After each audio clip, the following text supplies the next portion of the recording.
삶을 열어가는 아름다운 신앙간증 오직 주만이의 김명인입니다. 주님 앞에 순종하는 일, 어쩌면 이것이 크리스찬에게는 가장 쉽고도 또 어려운 일이 아닐까 생각됩니다. 상황과 조건에 따라, 그리고 때론 내 욕심에 따라 어쩔 수 없었어 라고 변명하면서도 속으로는 죄책감으로 괴로워하는 일 한 번쯤은 다 겪어보셨을 텐데요. 흔들리는 마음을 다잡고 결국 그분 앞에 회개하고 순종할 때 진정한 구원이 있다는 것을 우리는 잊지 말아야 하겠습니다. 삶을 열어가는 아름다운 신앙간증 프로그램 오직 주만이, 오늘도 오직 주님의 말씀에 순종하는 아름다운 믿음의 간증들이 준비되어 있는데요. 먼저 이 자리 은혜롭게 채워주신 분들과 인사부터 나누겠습니다. 춘천 한마음교회 성도님들입니다. 반갑습니다.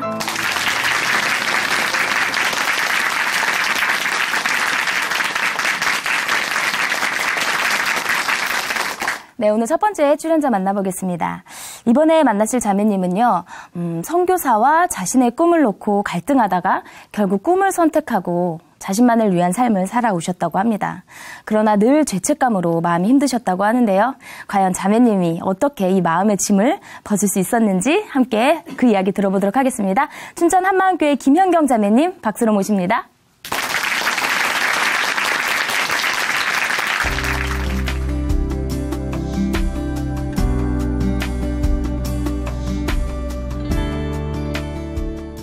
안녕하세요. 춘천 한마음교회 김연경입니다. 저는 한때 하나님께 선교사가 되겠다고 서원했었지만 그림에 빠져 저를 위한 삶을 살았었는데요. 나중에는 그림을 그리면서 하나님과 약속을 지키지 못했다는 죄책감에 눌려 힘든 신앙생활을 하다 부활하신 예수를 만난 후 복음을 전하는 사명자의 삶을 살게 된 간증을 나누고자 합니다. 저는 5대째 기독교 집안에서 태어났어요. 그래서 집안에는 목사님, 사모님, 장로님, 선교사님 등 사역을 하시는 분들이 계셨는데요. 자신의 삶을 포기하고 힘들게 사역하는 모습들을 보면서 절대 제가 갈 길은 아니라고 생각했어요. 오죽하면 제가 제일 싫어했던 찬송이 부름받아 나선 이 몸이었겠어요. 부름받아 나선 이 몸 어디든지 가오리다.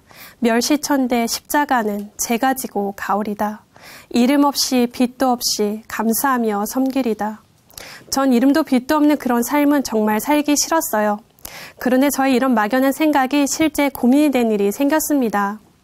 23살 때 선교단체에서 하는 예배에 가게 되었는데요. 사실 그날은 너무 피곤해서 예배에 갈 마음이 없었어요. 그런데 하나님께서 너를 위해 예비한 자리니 꼭 가라는 마음을 주시더라고요. 순종하는 마음으로 예배에 갔는데 그날 예배 열기가 뜨거워지면서 인도자가 선교사로 나갈 사람은 하나님 앞에 서원을 하라는 거예요.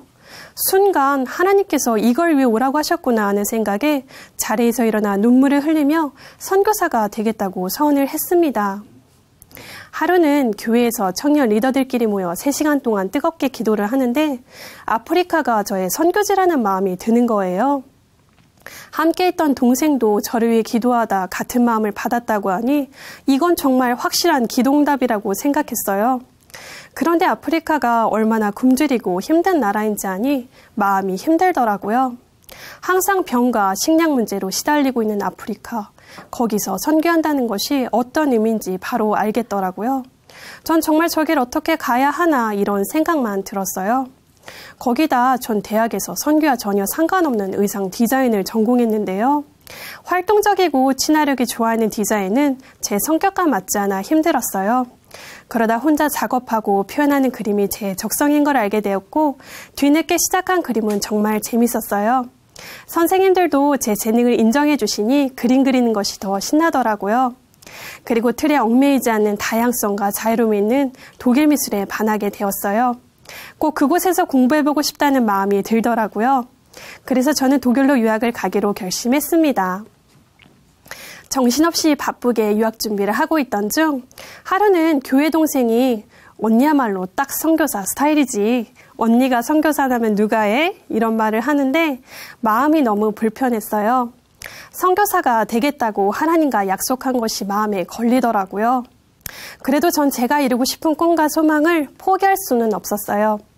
그리고 독일로 유학을 떠나게 되었는데요.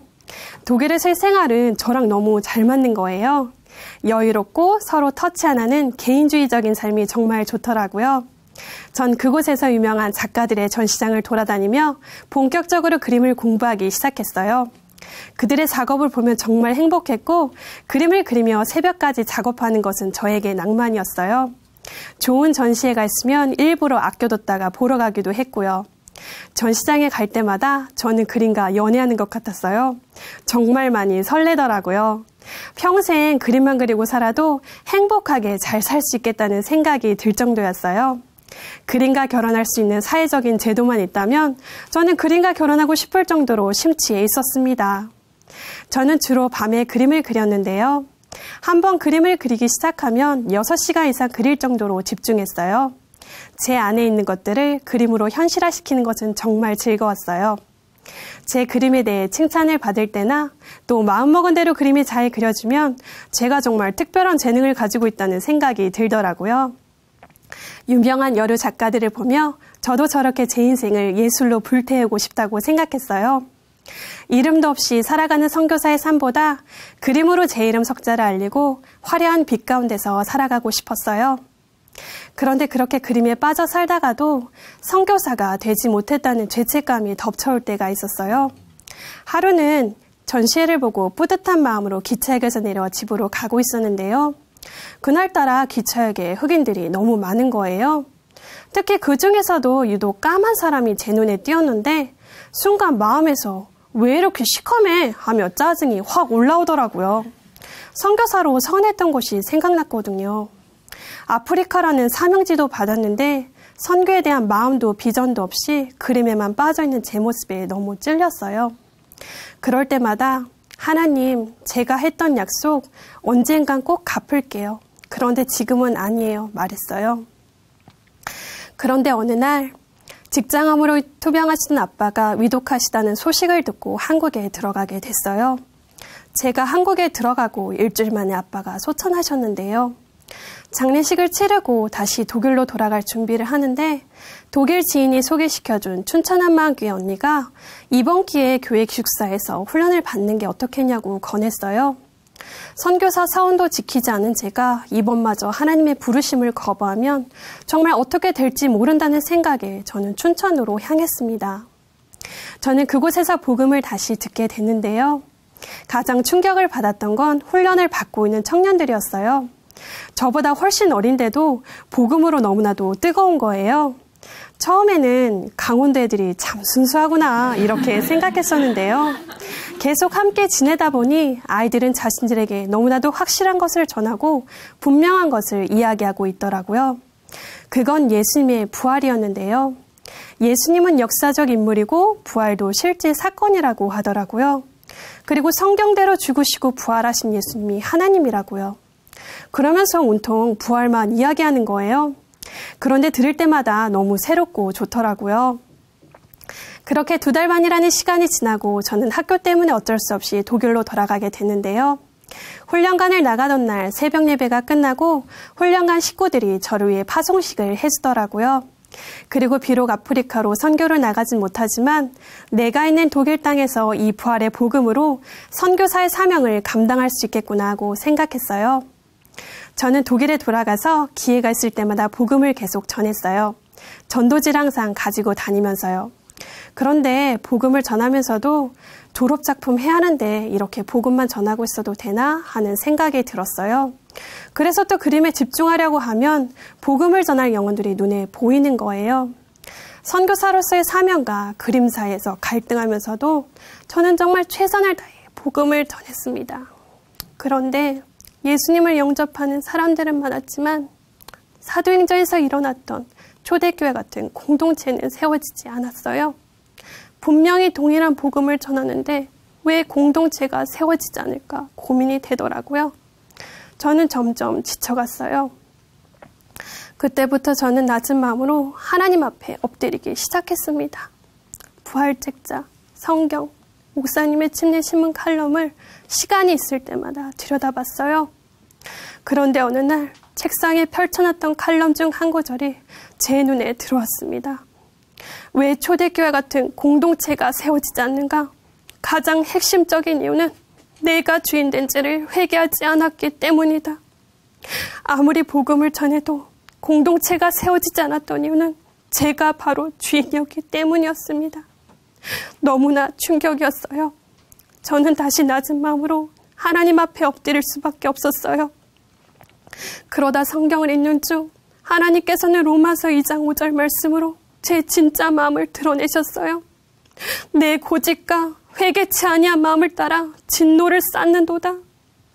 순간 모든 것이 정지되면서 살아계신 하나님이 제 앞에서 진노하시고 책망하시는 것 같았어요. 하나님께서는 사도행전 17장 31절 말씀으로 부활로 모든 사람에게 믿을 만한 증거를 주셨고 너에게도 주었다고. 부활은 인정하고 싶지 않아도 이미 역사에 박아놓은 사건이라고 네가 이걸 부정하느냐고. 예수님이 정말 부활하시지 않았냐고 제 마음을 마구 책망하시는 것 같았어요. 내가 부활로 다 이뤄놓았다.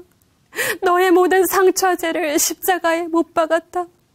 정말 온몸이 떨려와서 고개를 들 수가 없었어요.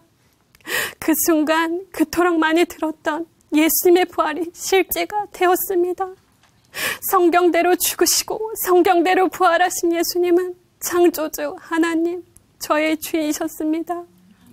부활하신 예수님 앞에 서니 제 실상이 그대로 다 드러났어요. 하나님이 이 땅에 오셔서 죽으시고 부활하셨는데 여전히 내가 주인된 자리를 놓지 않으려는 중심, 예수님의 부활을 인정했고 그분을 나의 주인이라고 고백하면서도 제 마음 중심에선 예수님을 주인으로 믿진 않았어요. 그러니 복음을 전하면서도 그림에 대한 미련으로 세상을 향해 계속 겼는지라고. 힘든 일이 생기면 내가 왜 이런 일을 당해야 하나 불평했어요. 복음을 전했던 것은 선교사 사명을 감당하기 위한 저의 열심이었던 거였어요. 그러면서도 하나님께 지금 서운한 거 갚고 있잖아요. 할 만큼 했잖아요. 하나님 앞에 대들고 있었어요. 하나님의 마음이 비춰졌어요. 하나밖에 없는 독생자 예수님을 나를 이 땅에 보내셔서 부활이라는 너무나도 확실한 증거를 주셨는데도 내가 여전히 주인 노릇하고 싶어서 그 사건 자체를 부인하고 인정하고 싶지 않으려는 제 악랄한 중심이 보였어요. 예수님을 주인으로 모시면 선교사가 되어 제자들처럼 순교하는 삶을 살아야 할 것 같아서, 제가 쌓아올린 모든 것을 다 버려야 할 것 같아서, 그리고 그 무엇보다 그림만은 내 영역이라고, 이것만은 건드리지 말라고 예수님을 외면하고 무시하고 있었어요. 정말 어쩔 바를 모르겠더라고요. 회개할 수밖에 없었어요.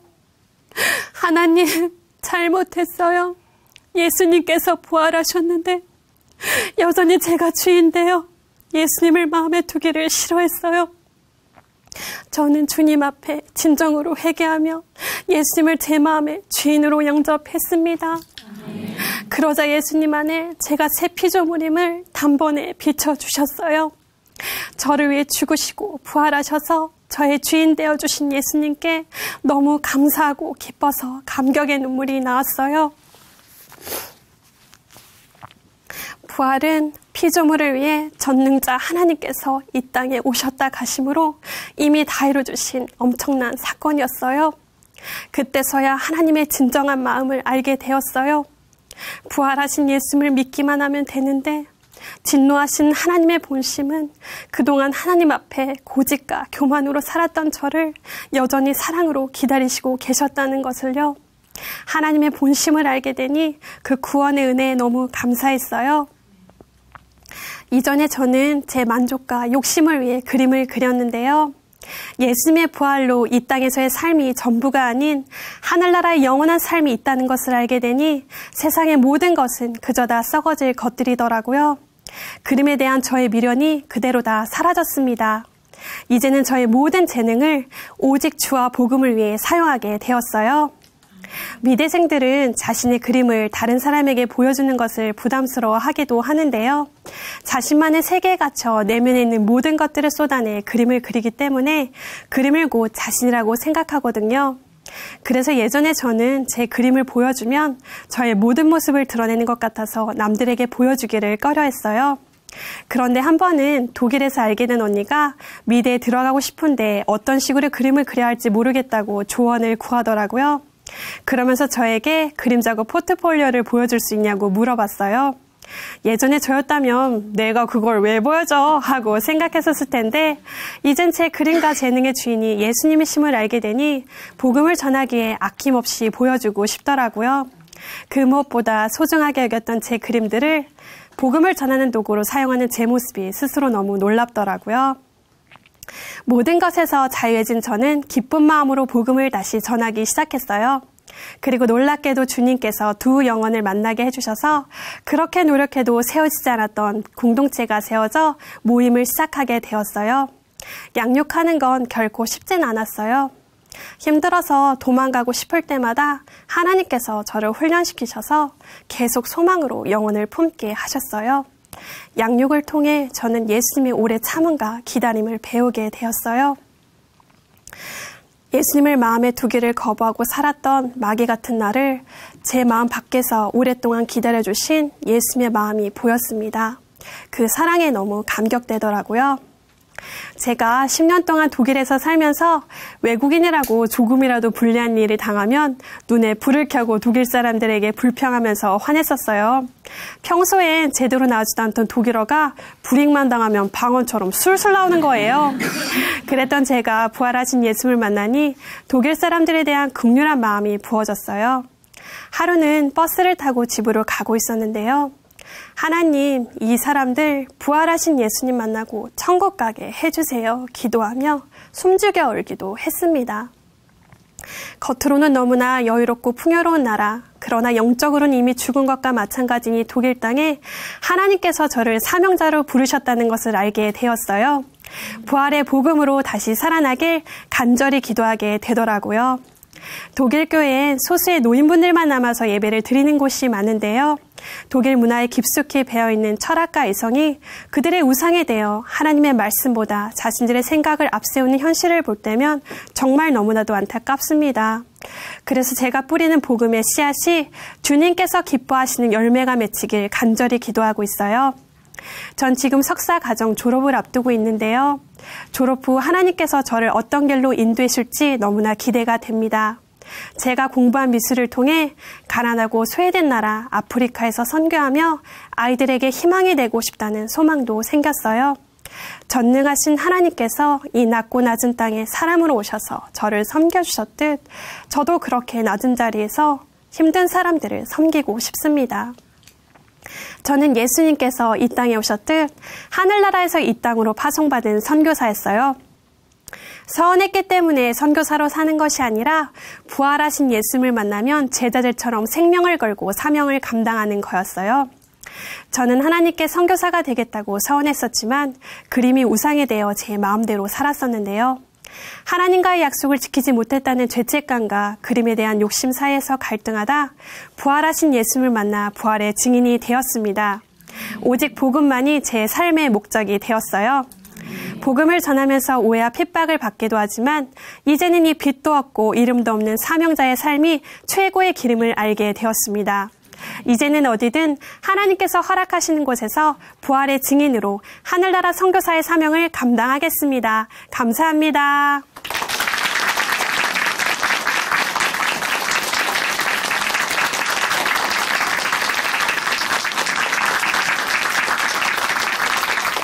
네, 간증 감사합니다. 비록 조금 돌아왔지만 진정으로 회개하고 부활의 주님 앞에 순종함을 선택하게 되셨습니다. 이제는 부활의 주인으로 하늘나라의 선교사 사명을 감당하시겠다는 자매님께 우리가 다시 한번 응원의 박수 보내드리겠습니다.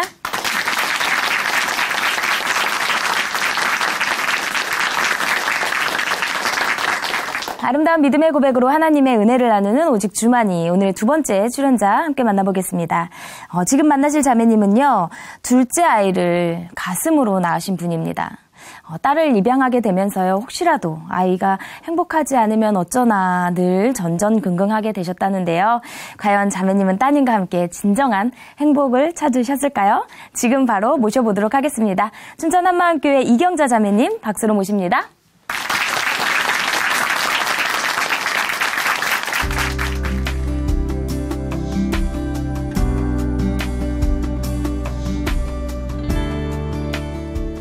안녕하세요. 춘천 한마음교회 이경자입니다. 저에게는 두 자녀가 있는데요. 둘째 아이는 가슴으로 낳았어요. 입양한 둘째를 키우면서 겪게 된 여러 고민들을 부활하신 예수님을 만나 해결받게 된 저의 간증을 나누려고 합니다. 저는 당시로서는 조금은 늦은 나이인 30에 결혼을 했어요. 남편이 막내라 어머님을 모시리라고는 생각을 하지 못했는데 남편은 어머님을 우리가 모시자고 했습니다. 어르신들과 잘 지냈던 저로서는 시어머님과 함께 산다는 것이 그다지 어려운 일은 아니라고 생각되어 그러자고 했죠. 그런데 32살에 홀로 되신 시어머님은 제가 그동안 만났던 사람들과는 많이 달랐습니다. 늘 아프다고 인상을 쓰고 계셨고 언제나 분이 가득 차 있었어요. 저는 가난한 것은 참을 수 있었는데 이렇게 종일 분을 내시는 어머님과 함께 있는 것이 참 힘들었습니다. 그런데 시어머니보다 저를 더 힘들게 한 것은 남편의 주사였어요. 평소에는 얌전하고 소심하기만 한 남편이 술이 입에 들어가기만 하면 그때부터는 자신의 행동을 컨트롤하지 못했습니다. 바른생활 교과서처럼 살았던 제게 이렇게 망가진 남편의 모습은 결혼에 대한 회의를 불러일으켰어요. 평생 속을 끓이며 이런 결혼 생활을 이어갈 자신이 없어 단호하게 이혼을 결심했습니다. 그때가 첫 아이가 돌이 막 지났을 때였어요. 그런데 이혼을 하자는 말에 남편은 뜻밖의 제안을 하는 거예요. 마지막으로 교회를 한 번만 가보자. 교회를 다니면 술을 끊을 수 있을지도 모르니 교회를 다녀보고 그래도 안 되면 그때 가서 이혼을 하자고 했습니다. 그래서 눈 딱 감고 한 번 가본 교회에서 남편은 첫날부터 너무나 좋다며 그 다음날부터 바로 새벽 기도를 나가기 시작했습니다. 남편은 교회를 다니면서 정말로 술이 끊어졌어요. 이렇게 남편이 술이 끊어지는 것을 보니 하나님이 정말 계시긴 계신 것 같았습니다. 그래서 그때부터 11조는 물론이고 교회의 모든 예배와 교회에서 맡겨주시는 일들은 무엇이든지 열심으로 하게 되었어요. 그렇게 하면 하나님께서 기뻐하실 것 같았습니다. 어느 날 성경 말씀을 읽다가 하나님께서는 고아와 과부를 긍휼히 여기신다는 말씀을 읽게 되었어요. 제가 늦은 나이에 아기를 낳고 보니 아기가 너무나 사랑스러웠거든요. 그래서 둘째는 입양을 하는 것이 어떻겠냐고 남편에게 물으니 남편도 좋다고 했어요. 입양을 결정하고 아기를 만나기까지는 시간이 꽤 많이 걸렸는데요. 막상 입양을 하려니 아기를 끝까지 변함없이 사랑해 줄 수 있을까 자신이 없는 거예요. 그렇게 한 해 뒤에 시간이 지나고 보니 어느새 큰아이는 중학생이 되어 있었습니다. 이러다간 하나님과 약속한 것을 못 지키겠다 싶어 무조건 입양기관을 찾아가 3살 된 건강한 여자아기를 입양하게 되었어요. 입양을 하고 보니 큰아이와는 띠동갑으로 12살 차이가 나는 늦둥이가 되었습니다. 처음 집에 데리고 오는 날 아기는 낯선 환경이 무서웠던지 집에 도착할 때까지 우유도 안 먹고 발버둥을 치며 울었습니다. 집에는 아이를 위한 예쁜 이불도 준비해 놓았는데요. 아이는 밤이 깊었어도 잠이 들지 못하고 무서워서 떨면서 천장만 바라보고 있었어요.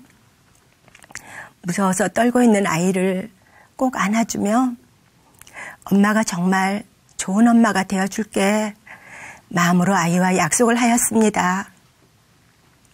그리고 그날 밤 저는 하나님께 저희가 이 아이를 끝까지 사랑할 수 있게 해주시고 또 이 아이가 존귀한 사람으로 자라게 해달라는 기도를 드렸습니다. 하나님께서는 이 기도에 신실하게 응답해 주셨어요. 아기는 정말 규칙적이었고 정리정돈을 잘했어요. 아침 7시가 되면 칭얼대지도 않고 정확하게 일어났고 자던 이불을 깨끗이 정리하고는 식탁에서 아침밥을 기다렸어요. 3살인데요. 오히려 7시까지 아침밥을 준비하지 못한 제가 당황이 되었어요. 아기는 집에서 규칙을 무너뜨리는 훈련을 해야 했습니다. 모든 것이 낯설었던 아이는 제게 껌딱지같이 딱 붙어서 떨어지지 않았어요. 당시 교회에서 성가대를 하고 있었던 저는 아이가 떨어지려 하지 않아 성가대석에서 한 손으로는 아이를 안고 한 손으로는 악보를 들고 찬양을 했습니다. 아이가 5살쯤 되던 해 어느 날 아이를 집에 두고 1박 2일로 지방을 다녀와야 할 일이 생겼어요. 중요한 회의를 해야 하는 일이라 아이를 데리고 갈 수가 없었습니다. 어쩔 수 없이 어머니께 맡기고 갈 수밖에 없었는데 참 염려가 되었어요. 아이를 잘 돌봐주실까 걱정이 되었지만 어머니께 부탁하고 다녀오게 되었습니다. 일을 마치고 집에 돌아오자 아이는 울면서 제게 달려와 매달렸습니다. 다시는 자기를 두고 가지 말라며 할머니가 너무나 무서웠다고 했어요. 엄마가 가시자 할머니께서는 너 이제부터 할머니 말 잘 듣지 않으면 엄마 몰래 내다 버릴 거야 하시는데 자기는 너무 어려서 내다 버리면 집을 찾아올 수가 없어서 너무나 무서웠다고 말하는 아이를 보며 마음이 무너졌습니다. 저희는 3살 된 아이를 입양한 거라서 처음부터 엄마가 너를 낳지는 않았고 입양을 한 거라고 말해 주었어요. 하나님께서는 제가 기도한 대로 아이를 큰아이와 전혀 구별 없이 사랑하는 마음을 부어주셨어요. 오히려 딸이라 아들인 큰애보다 더 사랑스럽고 조심스럽게 키웠습니다. 그런데 어느 날 아이는 자기를 낳은 엄마는 왜 자기를 키울 수 없었냐고 제게 물어왔어요. 저는 결혼할 준비가 되지 않은 나이에 아기가 생겨서 너를 키울 수 없었다고 사실대로 말해주었더니 낳아준 엄마가 보고 싶다고 했습니다. 정말 보고 싶겠구나 하는 생각이 드니 마음이 먹먹했어요.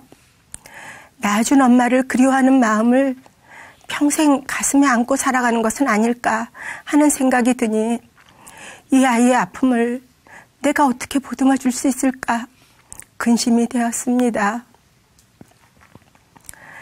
이후로도 크고 작은 일들로 어머님과의 갈등은 계속되었는데요.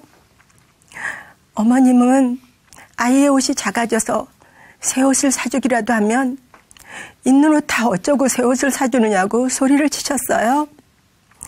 또한 폐물들을 아끼시는 어머님께서는 당신만의 장소에다 귀중품들을 보관하곤 하셨는데요. 가끔씩 어디에 두었는지 찾지 못하실 때면 영락없이 저나 아이를 범인으로 몰아갔습니다. 이렇게 계속되는 어머님과의 갈등 속에서 아이가 건강한 마음으로 잘 자랄 수 있을지 걱정이 되었어요. 하나님이 보이지는 않지만 남편의 술을 끊게 해주신 하나님이 고마워서 말씀대로 살려고 애를 써봤지만 아무리 노력해도 안 되는 것은 시어머님을 사랑하는 일이었어요. 금식도 하고 별거 다 해봤지만 계속해서 아이에게 상처를 주시는 어머님을 사랑하는 것만큼은 정말 죽었다 깨도 될 수가 없는 일이었어요. 하다 지친 저는 도저히 말씀대로 못 살겠다고 차라리 저를 데려가시라며 울며 불며 기도했습니다. 그해 여름 춘천에 있는 대학에 들어간 아들의 권유로 아들이 다니고 있는 한마음교회 여름수련회에 참석하게 되었어요.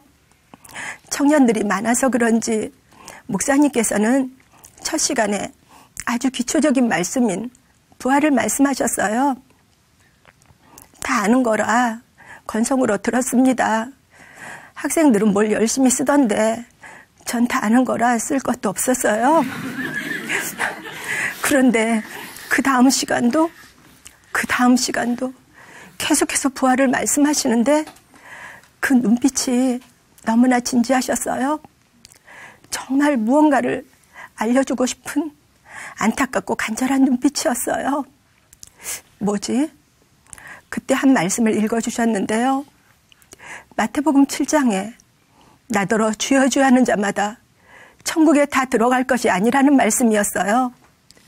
이 말씀을 듣는 순간 그동안 내가 아무리 성경대로 사는 것 같았어도 예수님과 내가 아무 상관이 없다는 것을 알 수 있었어요. 그날에 이분께서 저를 모른다고 하실 것이 분명했습니다. 큰 두려움이 몰려왔어요. 하나님께 살려달라고 외쳤습니다. 어떻게 하면 예수님께서 나를 아신다고 할 수 있는 건지, 어떻게 하면 예수님과 관계를 맺을 수 있는 건지 알려달라고 부르짖었습니다. 그때 목사님께서 부활하신 예수님을 만난 도마의 고백을 말씀하셨어요. 도마가 대답하여 가로되 나의 주시며 나의 하나님이시니이다. 나의 주, 나의 하나님. 성령께서는 도마처럼 부활하신 예수님 앞으로 저를 이끄셨어요. 나의 주, 나의 하나님. 부활하신 예수님이 하나님이셨어요. 이분이 나를 창조하신 나의 주인이셨습니다. 어떻게 하나님이 정말 오셨을까? 아무리 약속을 하셨다기로 천지를 창조하신 하나님이 정말 이 땅에 사람으로 오시다니 너무나 놀라워 믿어지지 않는 사실이었어요. 목사님께서 부활은 이 세상에서 가장 놀라운 사건이라고, 천지 창조보다 더 큰 사건이라고 외치신 것이 맞았습니다.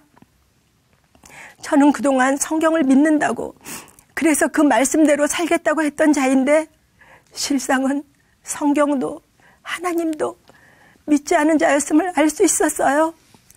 내 머릿속에 만들어 놓은 허상을 믿고 있었던 거예요. 부활로 나의 주 나의 하나님을 알아본 순간 저를 누르고 있던 모든 결박이 순식간에 사라져 버렸습니다. 그리고 아무리 읽어도 이해할 수 없었던 성경의 모든 의문점들이 그대로 풀려버렸어요. 그동안 부담스럽기만 했던 십자가, 나와 무슨 상관이 있는지 알지 못했던 십자가가 하나님이 죽으신 십자가였어요. 부활하신 예수님을 통해 십자가를 보니 내 죄가 얼마나 무서운지 알게 되었고, 부활하신 주님 앞에 서니 지옥 갈 죄가 선명히 보였습니다. 저는 혐오스러운 말들을 잘 쓰지 않는데요. 제가 혐오스럽게 생각하는 단어 중 하나가 바로 지옥입니다. 지옥이라는 말을 쓰면 다른 사람을 협박하거나 저주하는 생각이 들게 한다는 생각이 들어서 잘 사용하지 않았어요. 그런데 부활하신 예수님을 만나고 보니 죄라는 것이 얼마나 무서운지 알게 되었습니다. 내가 지은 죄 때문에 나를 만드신 창조주께서 죽으셨어요. 하나님께 범죄한 나, 자기가 하나님 되려 한 나를 살리려고 하나님께서 그 아들을 이 땅에 보내셨고, 이분이 오셔서 죽으시고 부활하셔서 나의 주인이 되어주셨어요. 누구나 믿을 수 있도록 성경대로 이루어주셨고, 부활하셔서 지금도 나를 통치하고 계시는데 이분을 주인으로 믿지 않는 것은 지옥과도 마땅한 무서운 죄인 것이 비춰졌어요. 어찌할꼬 하나님, 어찌합니까? 탄식만 나왔습니다. 이분이 나의 주인이신데, 이분이 내 생명의 주인이시며 아이와 어머니의 주인이신데 내가 주인데요, 아이의 행복이 내 손에 있는 줄 착각하고 있었기에 염려하고 불안할 수밖에 없었던 거였어요. 저는 부활하신 예수님을 믿지 않은 죄를 회개하고 예수님을 나의 주인으로 영접했습니다. 그런데 예수님을 영접하고 보니 그동안 내가 삶 속에서 가장 힘들었던 문제, 염려했던 모든 문제들이 다 풀려버린 거예요. 그동안 제가 제일 힘들었던 문제는 시어머님을 사랑하는 거였잖아요. 용을 쓰며 사랑해보려고, 용서해보려고 그렇게 애를 썼는데 부활하신 예수님을 주인으로 모시고 보니 저는 이제 더 이상 사람을 미워하거나 용서하지 못하는 자가 아니었어요. 이미 원수를 사랑하는 존재가 돼 있는 거예요. 아이 때문에 염려하던 모든 고민들도 부활로 단번에 끝났습니다. 부활하신 예수님을 만나니 하나님이 우리의 진짜 아버지시고 예수님의 피로 하나 된 공동체가 영원한 가족인 것에 눈이 떠졌어요. 아이도 부활하신 예수님을 통해서 영원한 가족을 알게 되니 걱정할 필요가 없게 되었습니다. 제가 늦은 나이에 엄마가 되고 보니 내가 일찍 죽으면 우리 둘째는 누가 돌봐줄까 늘 염려했었는데요. 이제는 염려하지 않습니다. 하늘가족 공동체가 있기 때문이에요. 예수님 안에서 자라가는 우리 둘째는 언제 어디서든 기쁘고 당당합니다. 운동을 잘해서 대회 나갈 때마다 메달을 타오기도 하고 처음 만난 아이들과도 금방 친구가 됩니다. 한 번은 아이의 학교에서 자존감 검사가 있었는데 자존감이 100%로 나온 거예요. 조금은 놀랐지만 당연한 결과라고 생각합니다.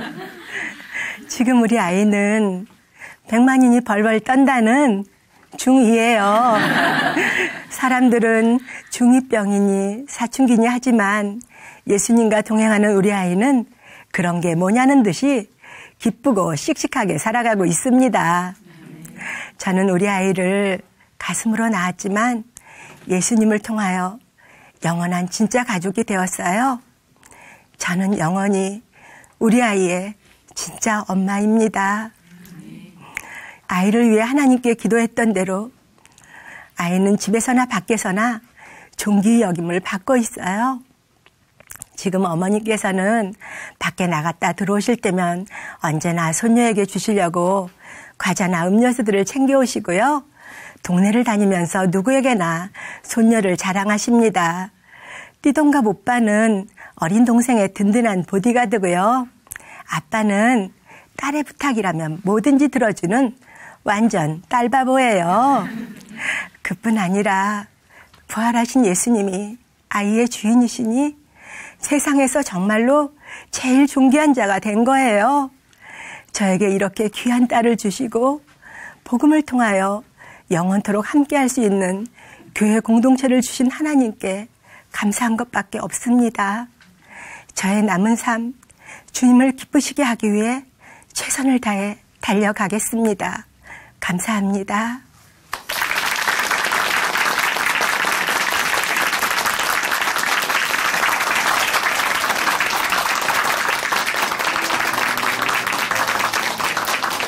네, 간증 감사합니다. 자존감 100%. 와, 정말 나오기 힘든 수치가 아닌가 싶은데요. 네, 부활의 주님을 만나면서 이 가슴으로 낳은 딸이 아니라 이미 영원한 가족임을 깨닫는 순간에 이 걱정과 근심에서 완전히 자유하게 되셨습니다. 자신이 사랑받는 존귀한 존재라는 것을 잘 알고 있는 따님과 함께 주님 안에서 늘 축복된 삶을 누리시기를 저도 함께 응원하겠습니다. 다시 한번 귀한 간증 들려주신 자매님께 큰 박수 보내드리겠습니다.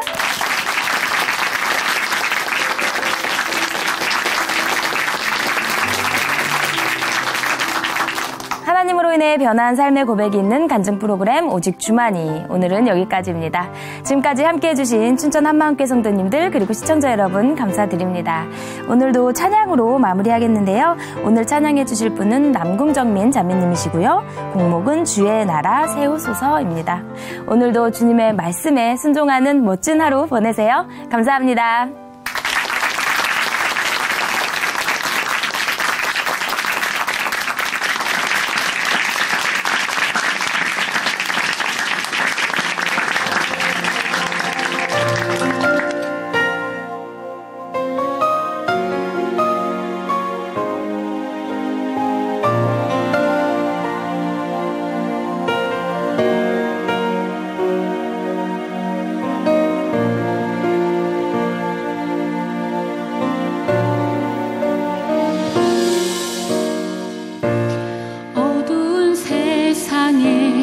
줄기 빛 말씀이신 그분 육신되어 이곳에